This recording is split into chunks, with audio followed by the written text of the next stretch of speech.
Alright, ladies and gentlemen, welcome back to another Science Toon video. I'm DarthProtius, and today we are doing the T6 Sphere Builder Edoulg Science Vessel. Yeah, the new Lobi ship. Oh my god.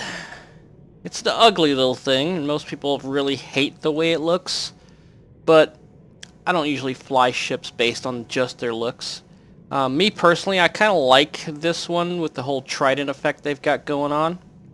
And, you know, the fact that it's a spherical type of vessel makes it look kind of cool, especially if you throw the Borg set on it. There's the engines right there. And then the shielding. Kind of makes it look sort of like a Borg sphere. You get your deflector on there. The sphere size right here is actually close to the size of an actual Borg sphere, so it's probably the closest thing we're going to get to flying a Borg vessel. But let's take a look at what we got going on here. Alright, we got our standard staples. We got the Terran Task Force Disruptor Beam. Today we used the Gravimetric Photon Torpedo and ISA. It was an accidental oversight, but it actually worked out pretty good. We actually broke our ISA record with this particular build that we've got here. Of course, we get the Chronometric 4-piece. It's the beam, the omnidirectional, the Crenum Torpedo, and the chronometric capacitor. I'm testing out this particular beam here. It's the Experimental Romulan Plasma Beam from the Reputation store. It doesn't have a drawback when it's firing with other weapons. So, like most weapons, you'll see that you get a -10 weapon power when firing other weapons. This one doesn't have that, so it's taking up less of our weapon power as we're firing stuff. So we're testing it out, see how it works. But there's the standards, the solenoid deflector, deteriorating secondary deflector, the temporal 2-piece core and engine for the dot bonus, the Iconian shields for the debuff removal. A lot of people have told me, Matt, why don't you use the temporal shield? I kind of like the debuff removal. It keeps a lot of the negatives things off of me while I'm doing my thing. And we've got our subspace field modulator, temporal negotiator, and exotic particle batteries. This is the console that comes with the ship. It's the Quantum Deceleration Field Generator. It's got an exotic damage boost on it, as you can see there. It's got plus 50 Starship Scientific Readiness, which reduces your bridge officer cooldowns for science abilities, which is always a plus for us. But the Quantum Deceleration Field itself is actually a pretty good ability when you couple it with a gravity well, or any type of anomaly that pulls. I mean, you can just see the damage numbers here.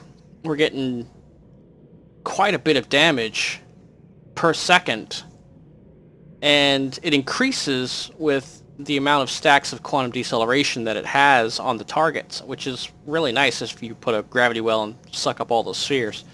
So it's doing pretty good. It also triggers all of our other procs, our console procs and some of the exotic boost procs and stuff like that, so it's pretty nice. Then of course we got the new Lobi console, the Delphic Tier Generator, which also has a 20% bonus exotic damage, which is, I believe, Cat 2. So that provides a lot of extra bonus exotic damage. And it's got the added, plus 5% critical severity, which anybody tell you you're running this type of build, it's not easy to stack critical severity because you're not running any type of real tactical consoles, so it's a plus. But this is also, like the other console, this is also a very good console to use with a gravity well. It puts a radiation pulse or dot every half second with shield penetration, and the more targets you have, the bigger the damage gets. So if you ball up those spheres and pop this thing, you're going to see a lot more damage out of this. And it also triggers all of our, console procs and exotic procs and things of that nature. And then, of course, we've got our standard EPG double part gen exotic particle field exciter. We've got the exotic particle focusers with the Control X EPG on them, 4 of those across the board.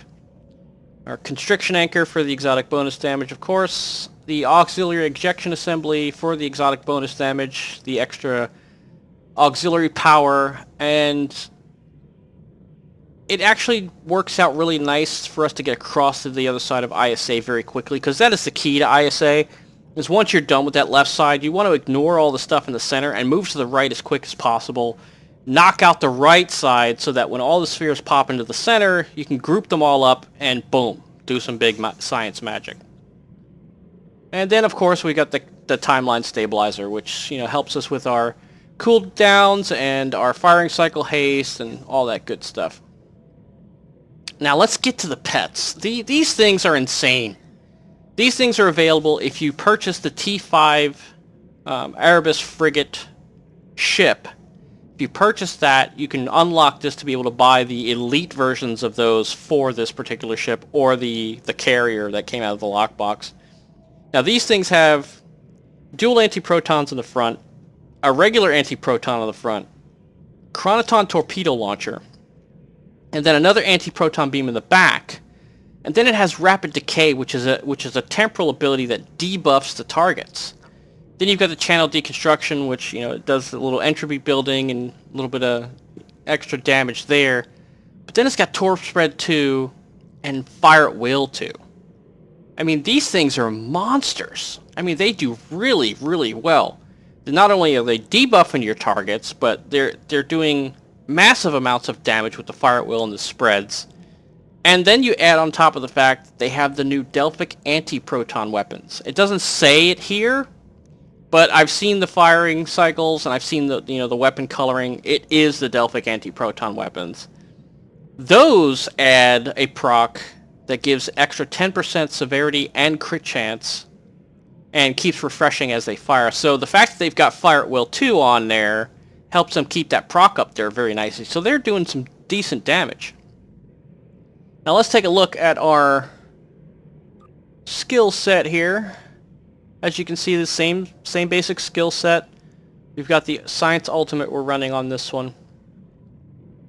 Specializations, we've got our Temporal Operative as our main and Strategist as our secondary, as always, because of all the temporal shenanigans that we like to play with.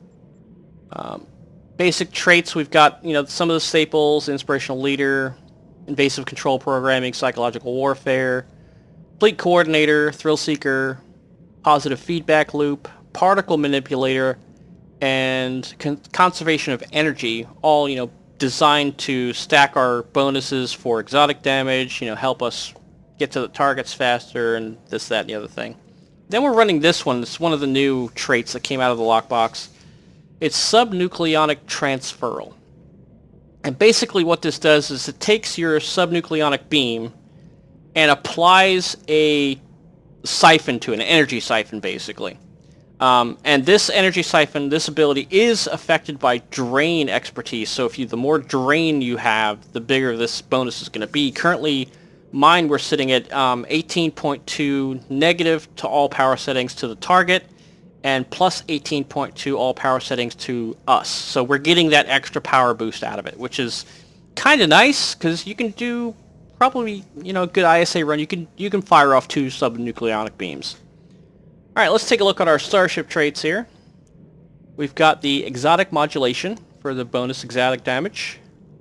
Time to kill that boosts all of our damage.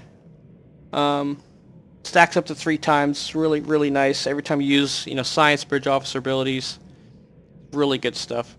Numerical superiority, it's there because we don't have a whole lot of other choices that really would fit for this build. But this one does provide an all damage boost, which affects all of your exotic abilities as well.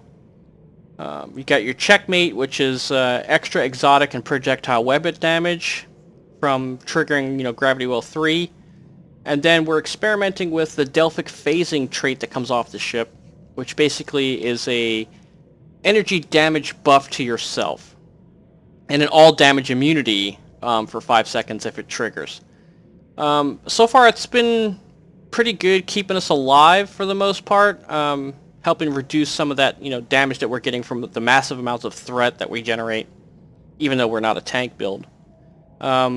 Then you get your Particle Generator Amplifier, your crit chance and your crit severity boost, the aux power configuration for offense to give us more damage and accuracy, and then of course the advanced engines for our flight speed and turn rate. Then active reps, I'm running the Quantum Singularity Manipulation, the Tetryon Cascade, which is another big chunk of damage when you're got a gravity well full of spheres or other enemies or anything like that. It's really, really nice to trigger that at the right moment. I'm also running the Sensor Interference Platform. Actually, I'm going to probably take that out and put in our Biomolecular Shield Generator, because I really don't use the Sensor Platform anymore, because it kind of interferes with anybody who's running a tank build. So we're not going to be that guy. But yeah, we'll take that out, and then we'll throw this in. And then the other one we're running is the Anti-Time Entanglement Singularity. This is basically a miniature gravity well. It does have a pull to it.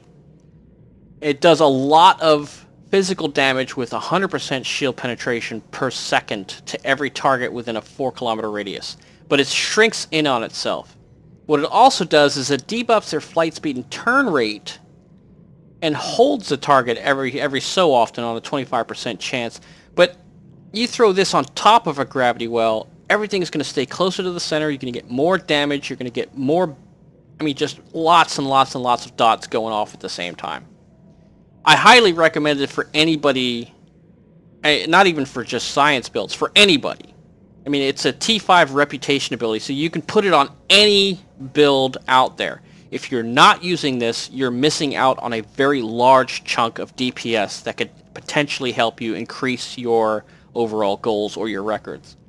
So go out there and get it. It's definitely worth the time I put into it. Alright, let's take a look at our stations here. We've got our hazard emitters, Subspace Vortex 2, Charge Particle Burst for the gravity wells or the large amount of targets that we can, drop their shield hardness, drop their shields down a bit. And also this triggers Drain Infection and the Deteriorating Secondary Deflector proc, so that's more radiation being tacked on to all of these targets at the same time. It's a really, really nice ability to have when you're doing this type of science ability or science build. I highly recommend you start using it, because it really does make a difference if you know exactly where to put it. Then for tactical abilities, we're running our Chemocyte Lace Weaponry for the debuff, of course. Fire at Will 2 for all the different procs that we're trying to trigger off. Torp Spread 3 for those extra big boosts for either the radiation if we're using the Pep Torp, or the gravimetric rifts if we're using the Grav Torp. Then you get the emergency power to engines, which is helping us recycle our evasive maneuvers faster, because we've got the DOF that allows us to cool that down instantly every time we use evasive maneuvers to our emergency power to engines. Then of course, the one thing that makes this boat so special is the fact that it has OSS. You can use temporal or intel abilities, and OSS 2 gives you that extra boost of power levels and max powers, so you can really toss on the damage there. Then you got your channel deconstruction here for the extra physical damage dot, with the entropy building ability onto it. Destabilizing resonance beam for the massive amounts of debuff and another physical dot that goes on. Entropic Redistribution 3, which is another really good temporal ability. It does a large amount of damage to a big foe. Adds entropy to all foes within 5 kilometers. It makes a gravity well really shine if you toss this on your target within the gravity well when everything is in there as well. So it's another stack with gravity well. Then of course the Gravity Well 3, which is the staple for this build. And Tachyon Beam, which helps us with our Drain Infection. Alright, let's take a look at our DOF situation here. Alright, on the ground we've got the Neil Falconer. He was one of the event rewards. He does increase your damage in space against the Borg, which is another 5% all damage, which affects all of your gravity wells and your dots and things of that nature. And then of course we've got Dilreen, which is the other Borg specialist, but she's a 10% damage increase. Then of course Emergency Con Officer, 2 Deflector Officers to reduce those cooldowns. The hazard emitters officer, which is Hakib, another event officer.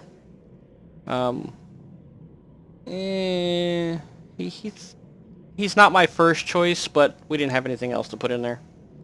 Then, of course, there's Tanan, the gravimetric scientist that reduces the cooldowns of any non-weapon bridge officer abilities whenever I activate a gravity well or Tychon's Rift. So every time I pop that gravity well, it's a 50% chance to reduce all my exotic damage abilities by 10 seconds. So that's pretty cool. But yeah, ladies and gentlemen, this is a really, really nice boat. I highly suggest you go out and get one if you plan on having a nice science boat that can do some serious DPS and ISAs and CCAs and things of that nature. But yeah, we're going to go run an ISA real quick, or we're going to swap over to the ISA video that I already recorded and show you guys the record-breaking run. We did break our record on this one with this particular boat in an ISA. So we'll see you guys on the other side there.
Well, there you go, guys. 152K in a pug run is my new record for this science toon with the brand new Edoulg Sphere Builder science vessel from the Lobby store. Oh yeah, she is a beast. Let's take a look at the damage chart here. As you can see, we spiked up over 150K pretty decently. We stayed within that range for a little bit.